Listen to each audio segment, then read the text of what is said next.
ఓం నమో వెంకటేశాయ. శ్రీమహాగణాధిపతయే నమః.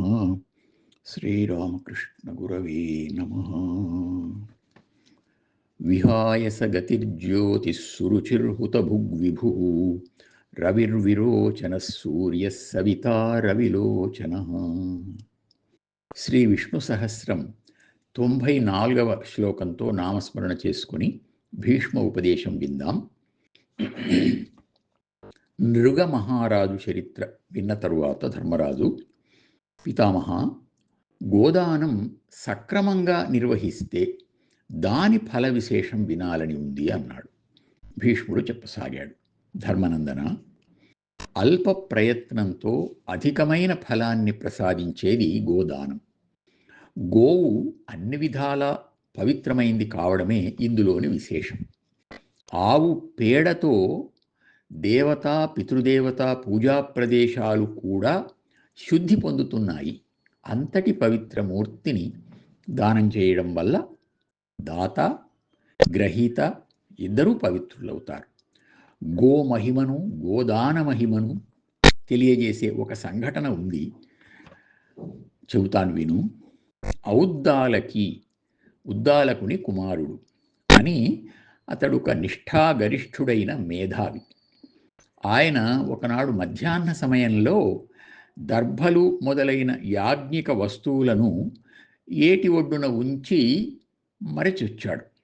వెంటనే తన కుమారుడైన నాచికేతుణ్ణి పిలిచి వాటిని త్వరగా తెమ్మని పంపించాడు.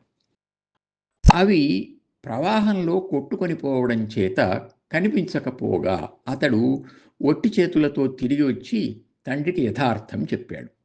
తండ్రి ఆకలి తీవ్రత వల్ల కలిగిన ఆవేశంతో, ఇటువంటి వాడు ఉన్నా ఒకటే లేకున్నా ఒకటే అనుకుంటూ నీవు యమలోకానికి పో అన్నాడు.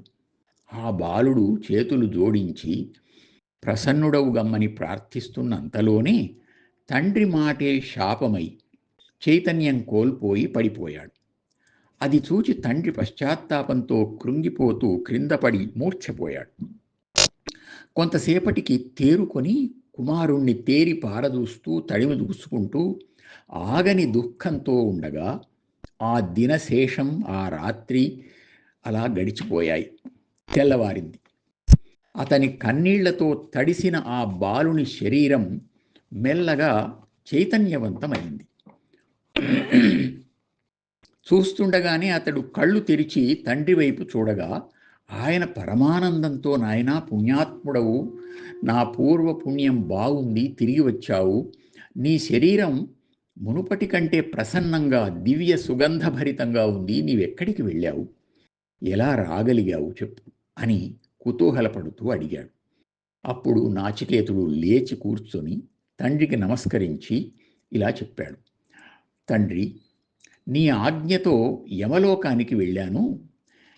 యమధర్మరాజు నీ మీది గౌరవంతో నాకు అర్ఘ్యపాద్యాలు ఇచ్చి ఆదరించాడు.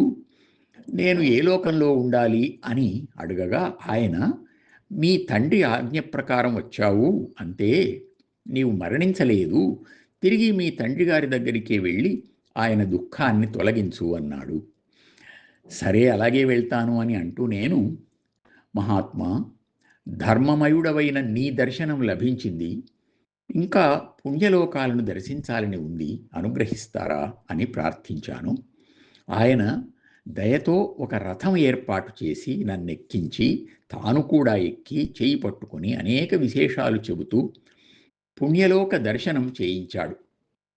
మణిమయ సౌధాలు, ఉద్యానవనాలు, భక్ష్యభోజ్యాల రాసులు, పాలు, నెయ్యి వంటి వాటి ప్రవాహాలు, సుగంధ పుష్పమాలికలు, దివ్య వస్త్రాభరణాలు మొదలైనవి కంటికి మనస్సుకు ఆహ్లాదకరంగా ఆనందదాయకాలుగా ఎన్నో దర్శనమిచ్చాయి.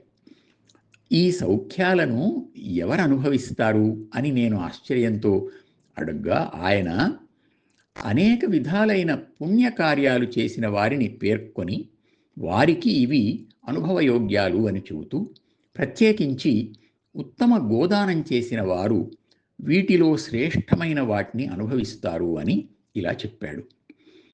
గోవులు సూర్యుని ఉజ్వల గోవుల అట్లగుటజేసి గోదానపరుల్ భూవినుత సూర్య సదృశులై వెలుగుదురు ఇట్ల చెప్పు ఆగమ ఫణితుల్ అన్నాడు. గో శబ్దానికి కిరణం అనే అర్థం కూడా ఉంది. సూర్యుని గోవులు అంటే సూర్య కిరణాలు కనుక గోదానం చేసిన వారు సూర్య తేజస్సుతో ప్రకాశిస్తారు. వేదాలు కూడా ఇలాగే చెబుతున్నాయి అని చెబుతూ నన్ను ఆయన సాగనంపాడు. నేను ఆయన పాదాలకు నమస్కరించి తిరిగి వచ్చాను అని చెప్పగా తండ్రి ఆనందంతో ఉప్పొంగిపోయాడు. అని చెప్పగా ధర్మరాజు, పితామహ, గోదానకర్తలు నివసించే ఆ లోకం ఎటువంటిది? దాని గురించి ఇంకా స్పష్టంగా తెలియజేస్తారా అన్నాడు. భీష్ముడు, దీనికి బ్రహ్మదేవుని వాక్యాలున్నాయి. ఇంద్రుని ప్రశ్నకు సమాధానంగా ఆయన ఇలా చెప్పాడు. దేవేంద్ర, అడిగి మేలు చేశావు. ఆ లోకం గురించి ఎవ్వరికీ తెలియకపోవడం నిజమే. మహాపతివ్రతలకు, నియమనిష్టలు కలిగిన మహాత్ములకు, నాకు మాత్రమే ఆ లోకం తెలుసు. అక్కడ ఆకలి దప్పులు జరామరణాలు లేవు. అది కాలాతీతమై శాశ్వతమైన ఆనందలోకం. అదే గోలోకం. విను, గోలోకంబును గడచిన లోకము కలుగదు. ఊది చెప్పెద పుణ్యంబును గోప్రదాన విధి మిగిలిన ఎట్టిది వత్స ఒండులేదు అరయంగన్. గోలోకానికి మించిన లోకం గాని, గోదానాన్ని మించిన పుణ్యం గాని మరొకటి లేనే లేదు అని నొక్కి చెప్పగా బ్రహ్మదేవుని వాక్యానుసారంగా దేవేంద్రుడు గోదాన యజ్ఞాలు అనేకం నిర్వహించాడు. ధర్మనందన, నీవు కూడా శ్రద్ధాభక్తులతో గోరక్ష చేసి అర్హులైన వారికి గోదానం చెయ్యి అని భీష్ముడు ఉపదేశించాడు. ఇక్కడ నాచికేతుడు యముని ద్వారా చూచిన లోకం, ఇంద్రునికి బ్రహ్మదేవుడు తెలియజేసిన లోకం ఒక్కటే, అదే గోలోకం అని తెలుస్తోంది.